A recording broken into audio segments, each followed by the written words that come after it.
et en même temps réussi par l'initiative de l'homme. Si le tireur n'avait pas le soleil dans les yeux, il prend un exemple là, il m'atteignait. Je manquerai ma mission de reconnaissance. Il s'en est fallu donc d'un rayon du soleil, de la vitesse d'un nuage, mais en même temps, mes précautions étaient prises pour éliminer tous les dangers prévisibles. Là, il est en train de donner un exemple pour dire que pendant la guerre, par exemple, s'il avait une mission de reconnaissance et qu'il réussissait sa mission de reconnaissance et donc il réussissait à accéder à un petit état de liberté, hein, c'était certes l'inventivité de sa personne d'avoir contourné des obstacles, mais aussi un peu le hasard. Le hasard. Bon, pour ma part, le problème c'était d'abord la survie. Donc je pouvais être acculé au silence. Vous comprenez très bien que quand on peut démontrer qu'on ne pouvait pas écrire de droite à gauche, hein, il fallait surtout pas violer le tabou chez les gens qui instaurent le tabou. Donc il n'était pas question pour moi, d'aller me jeter dans la gueule du loup, tel que Monsieur Zine Abidine Ben Ali, ou un autre personnage aussi dictateur que lui, Monsieur Bourguiba. Ils ont fait leur tableau de chasse, dans ce qu'on appelle les meurtres. Les crimes, est tellement éloquent qu'il fallait vraiment être naïf pour se jeter dans la gueule du loup. Donc cet obstacle-là, il fallait le contourner. Donc il fallait réfléchir à qui on s'adressait. Parce que si je me serais adressé à eux, ça fait longtemps que mes enfants me rendraient visite au cimetière de Sidi Yahi. Et pourtant, j'ai réussi. Comment ai-je réussi? Eh bien, en contournant les obstacles. Et là me vient à l'idée que j'ai réussi là où personne n'a réussi, puisque j'ai réussi, il y a une femme que je viens d'écouter quelque part à la télévision, je pense, qui a dit quelque chose d'assez élogieux. Et donc c'est toujours la sagesse du peuple. Le monsieur qui va prendre la présidence, hein,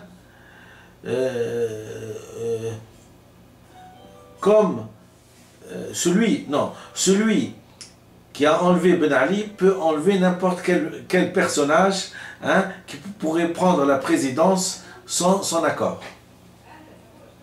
C'est très important ce que je dis. Comment j'ai réussi au fond? J'ai réussi par la sagesse du peuple aussi. Quand vous avez un but, vous avez quelqu'un qui peut changer quelque chose. Donc, encore faut-il savoir connaître les capacités de ce monsieur. Si vous savez qu'il est incapable, et qu'il l'a démontré, qu'il n'a pas de culture nécessaire, c'est vraiment se jeter dans la gueule du loup. Et donc la meilleure chose, je me suis dit, puisque toute la Tunisie, tous les pays arabo-musulmans, tous compris, écrivent de droite à gauche, et que moi j'ai fini par m'en savoir, à comprendre qu'il fallait respecter l'acquis phylogénique que j'ai nommé en m'inspirant du Coran al-Mu'ta ou al-Muqtasab, et donc la révolution du Mu'ta et du Muqtasab, ثورة الشعب التونسي للاحترام المعطى والمكتسب. Je n'avais pas de vis-à-vis arabe, tunisien, hein, pour en parler de cet acquis phylogénique. Donc la meilleure chose, d'abord, c'est de parler avec des gens qui le reconnaissent. C'est ça la culture. Il faut savoir à qui parler. Bon, je peux égrener des mots, je peux ouvrir des horizons merveilleux,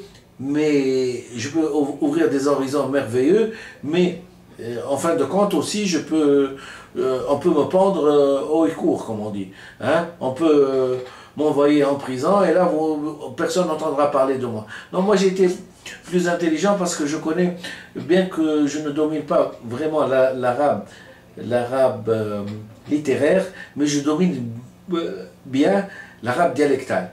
Et je me suis dit, soyons plus renards qu'eux, parce que il fallait être plus rusé qu'eux.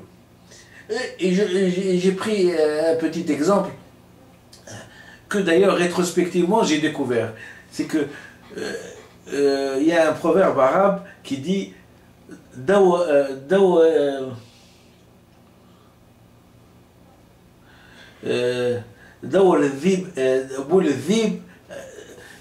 qu'on appelle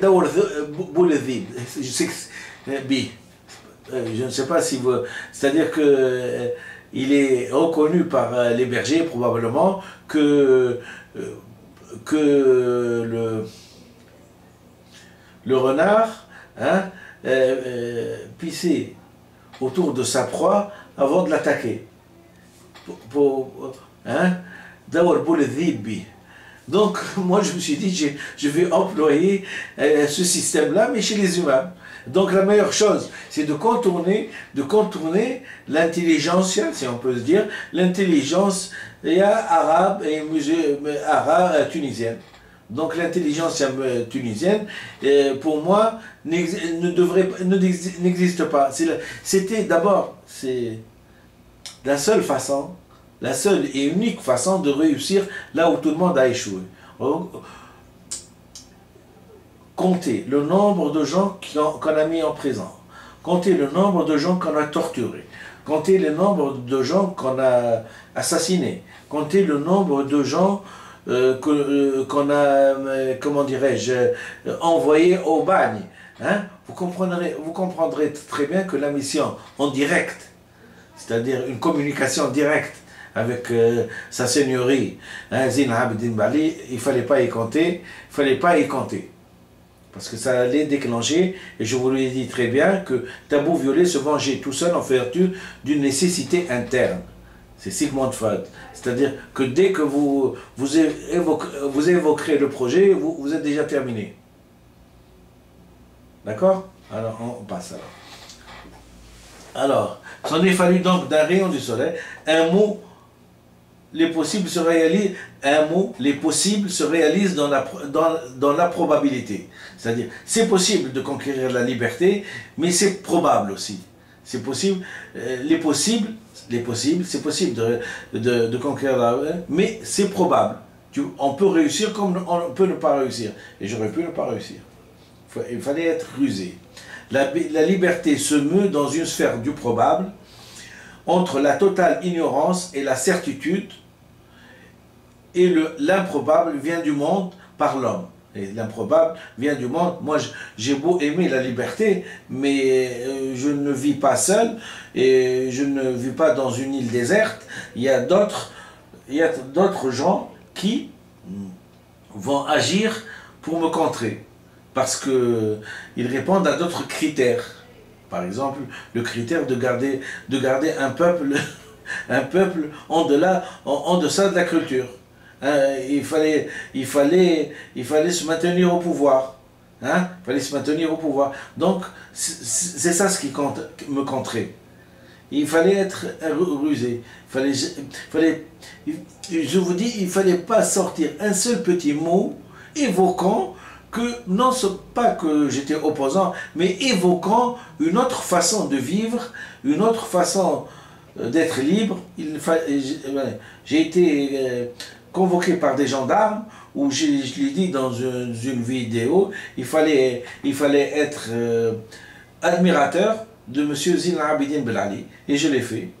J'ai eu ma vie sauve, et on ne m'a pas torturé, et on ne m'a pas mis en prison. Parce que il faut connaître quand même les limites de son pouvoir. Quand les limites de son pouvoir sont par exemple, les limites, on n'avait pas de pouvoir, il fallait quand même fermer sa gueule et être admiratif, et être un béni oui-oui.